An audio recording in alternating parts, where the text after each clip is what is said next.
Now let's bring in Texas Congressman Chip Roy. Congressman, there are migrant camps that spread as far south. It's in Mexico, stretching all the way down to Mexico City. Are you expecting them to empty out with a new surge north to the border before the election?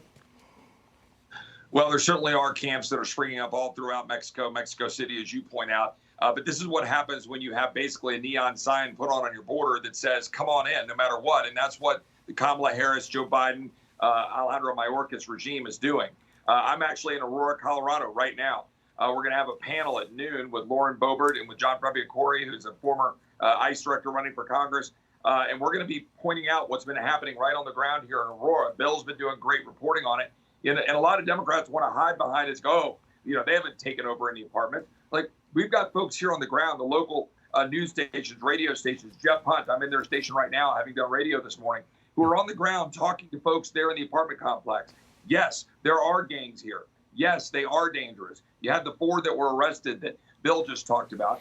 It is far worse than anybody's even considering or talking about, much less the Democrats who have their head buried in sand, that are damaging America and, frankly, endangering migrants as well. Congressman, you released a report, a white paper, on the consequences of the border crisis. How bad is the crisis?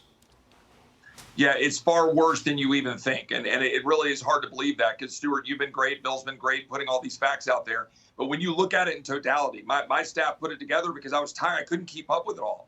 And I'm immersed in it. So we lay it all out. Go to roy.house.gov. But we talk about the 5.5 million people who've been released into the United States in violation of law under parole, the almost 100,000 who died from fentanyl poisoning, the massive cost to states, the $13 billion for Texas to run Operation Lone Star, the emerging gangs, the 169 people on the terrorist watch list that we know were released over the last 2 years, the 100 that were released according to the Judiciary Report that are directly tied to terrorist organizations, the criminal elements that are in our country, the deaths, stories, links to all of the people like Laken Riley, Lisbeth Medina, Jocelyn Nungare, Rachel Marin, Kayla Hamilton. How many names do I need to read who have died? Their names are supposed to matter too.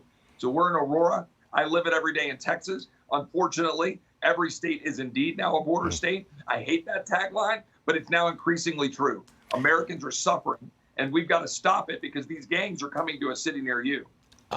In my opinion, Biden-Harris won. They wanted to change America forever, and that's exactly what they've done. And I think you agree with me on this. Yes, Stuart. I mean, I know, look, the United Kingdom is facing this right now as we see what's happening there in the streets of Ireland. We're seeing churches burn.